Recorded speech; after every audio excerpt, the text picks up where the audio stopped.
Behold, it is I, Horus, Egyptian god of the sun. And while you were busy indoctrinating these idiots with your medieval mumbo-jumbo, I, Horus, was busy discovering a very ancient Egyptian scroll that will most assuredly unveil the heights of your hypocrisy and send your silly little Jesus cult crashing to the ground. And what is the name of this very ancient Egyptian scroll that you just discovered? www.atheistmixologist.Neil deGrasse Tyson is my homeboy / hey Christians, why you know follow your fairy tale book.blogtown.net. And for the people that have the high energy and that are vibrating at the right frequencies, those are going to be the ones that pass through to the next existence. Really. Yeah. And the ones that are aware of that. You know, we're not even really too sure about all the whole religion thing and about what, you know, kind of beings we are as far as spiritually. A lot of people aren't spiritual at all. Yeah, I'm one of them. You know, I'm kind of atheist. Do you know what? I'd say I would be. I'm kind of.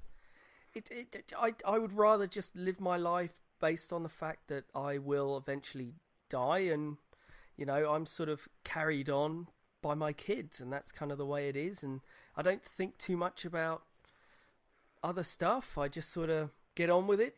And listen to music, play my drums, do a podcast, make drums, and that's pretty much it. I understand that mentality. I for a long time I had a real serious problem with dying. I was like, I didn't understand it when my parents explained it to me, and they like, look, you're only going to live so long. I go, what do you mean? And then I'm going to die, and that's going to be it, and there's going to be nothing. And they go, yeah. And I go, I got a problem with that. I go, we need to talk to somebody about that.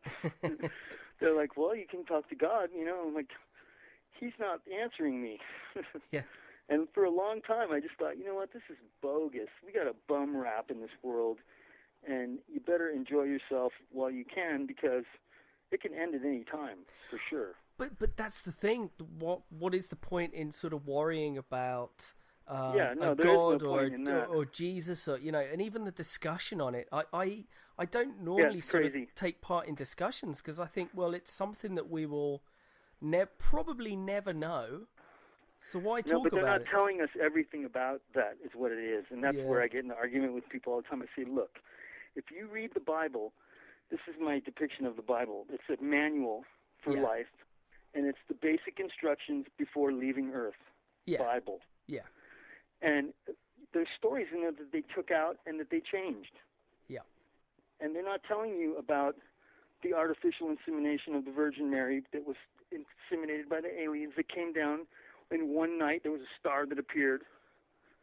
Come on, it was a spaceship. That's where the intervention took place with the super beings making us into what we are today.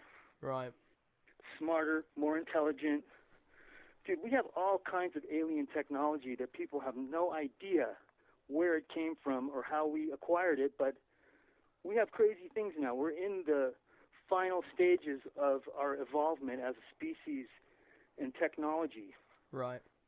We've got crazy things now. We have TVs and phones, and you know, people are becoming, you know, way more adapt to the computer thing.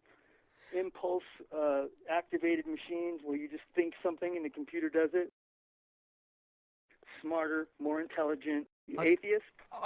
Do you know what? I'd say I would be. I'm kind of. I would. Smarter, more intelligent. Do you know what? I'd say I would be. I'm kind of.